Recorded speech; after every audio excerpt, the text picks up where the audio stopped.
So first of all, we can have an impact obviously in the brain and in the life of a child.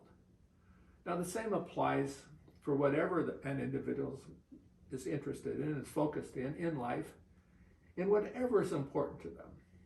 Maybe it relates to things that ultimately contribute to their occupational success, to the job, to the area in which they're focused, they're interested in. That's going to be the basis of their occupational work, their performance in life and in the outside world. Maybe it relates to their health and operations that contribute to the success of their personal life.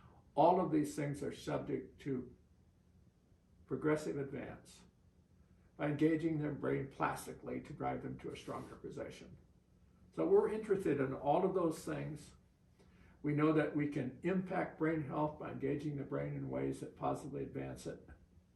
We know that from a massive body of research. We know that we can take any individual in front of us from the perspective of whatever is important to them at any point in life. The brain is continuously plastic. And we can drive that brain to a stronger, a safer, a healthier, a higher performance level.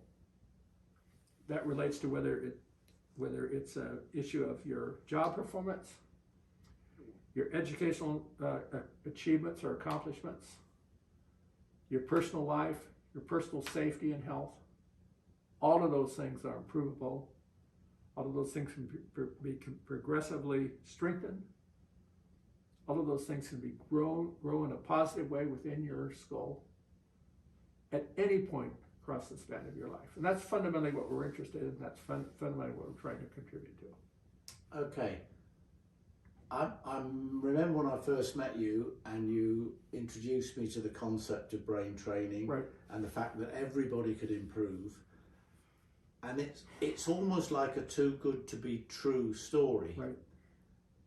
Now, when I'm now introducing footballing brains to elite clubs, coaches, etc., they don't seem to grasp that element. Right. And I know from conversations with you that you obviously don't see the brain as a taboo subject. I think if you're on the outside looking in, people are frightened of dealing with the brain. Right. Whereas I know you treat it as a muscle to be trained, to be improved. Right. How do we overcome that? Well, first of all, it's just an incredible, sort of almost embarrassing oversight. It's a failure of individuals from my side of the sort of scientific and medical arena to translate this science so everyone understands it. Brain is just like the physical body. You know, you have an individual in front of you that's less than completely athletically capable, flabby and a little out of shape, and so what do you can see that, you can witness that, right? And so, and all of us are generally aware of what we would need to do to tone it up, to basically improve our physical status, our agility, our ability to move in a fluid way, but increase our strengths and so forth. And so that's what athletics focuses on as an example. They say, let's have a physical specimen in front of us that seems perfect. And let's no hold barred in relation to that. Well, that's addressing half of the issue in play. The other half is up here. Every coach, every trainer knows that intuitively. They know that intuitively. So the question is, well, what would it take to make sure this is in good shape? Well, they watch the player in performance and they say, this player's on the field and he seemed to be pretty. They basically leave it to chance. They don't think that this machine needs exercise just as much as this machine needs exercise. That's crazy. It's a great oversight. This machine can be refined, elaborated, strengthened, sharpened. It can be faster, be more accurate, moment to moment. Everybody is improvable here. And in fact, you know, many instances, the player goes through things in their professional life where this machine is wounded. Bang, bang. Slower. And they say, he can still move pretty well on the field. There's not nearly enough attention paid to the brain gym. All of the attention is paid to the physical gym. And that's a mistake. It strikes me that, from my own experience, too many coaches are trapped in their own experience, right, and they repeat roughly what they know. Right. They might innovate a little bit, but by and large they repeat. So the challenge I put back to you, the scientists: how do we educate the coaches and the sector that the brain is not something to be frightened of, not something to be treated as taboo, but to be treated as an opportunity for incredible marginal gains and competitive edge? That's a wonderful question, Brian. And what I would say about that, I just said, Brian. You do twice. It's a wonderful question, Graham. But one of the things I would say about it is that when you train first of all, it's very easy to assess the functional status of this machine, this organ.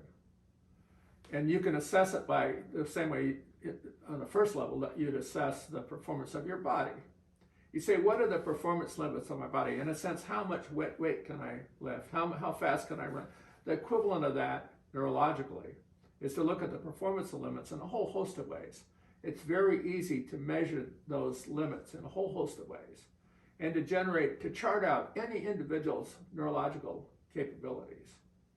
And you do not want those to be limiting performance.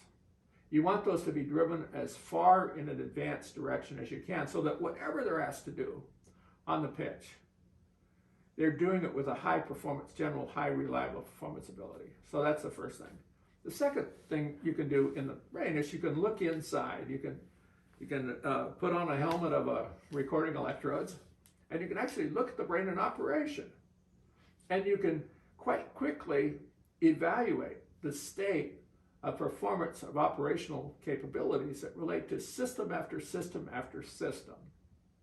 And then you can train the individual, just like you would train the individual. But in the brain, the difference is that you can't see it. You have to record it by these strategies, but it's just as valid. Now I see the brain is toned up. Now I see the brain is fast as hell. Now I see the brain is very, very accurate when it was. Now I see it's fluent in its operations. All of those things are improvable, perfectible. Now, for the most part, coaches and trainers have stepped over this. They don't understand this. They don't understand how far the scientist is advanced. They don't understand the potential for driving change in the brain by appropriate progressive training strategies. They don't really understand what the equipment in the brain gym is and how it would be equivalent to the power of the equipment in the physical gym. They don't understand it. But on a scientific and practical basis, we do understand it. All I have to say is, deploy it. Record from the brains of the people you care about or whose performance you care about, and you will see the difference. And ultimately, you will clearly see it in play. You'll clearly see it when they're in action in the real world, operating now with a more powerful and more effective brain. Okay, if we've got a situation where I'm an established coach, right? I know what I know, I don't know what I don't know, I have a fear of the new, right? Either because I might not understand it or it might reflect badly on me. Sure. An area that may encourage them on is that this is the gift that goes on giving. Would you say there's a limit to the development? If I'm training somebody to be faster, stronger, more powerful, the law of diminishing return sets in. Well, and I've spent my entire career with this player doing that. I've not yet entered the brain health area. Just how big are the opportunities there? Well, how much time does an actual average player spend in the physical gym in one way or another, or in physical? I mean, and how much time do they actually spend on improving their neurological performance abilities? You know, I mean, it's way out of proportion.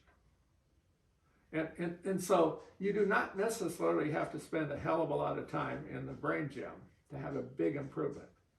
And everybody is improvable. You can train an athlete at the peak of performance level, and you can see that within a month, within a few weeks or a month, they're better. You can actually see their neurological performance improve. You can take somebody like Tom Brady, probably the greatest American footballer in history, initiates training of his brain, and he improves in things that are important to him, clearly things that are critical to his play. He makes more accurate decisions faster. He knows it. He sees it. The team sees it.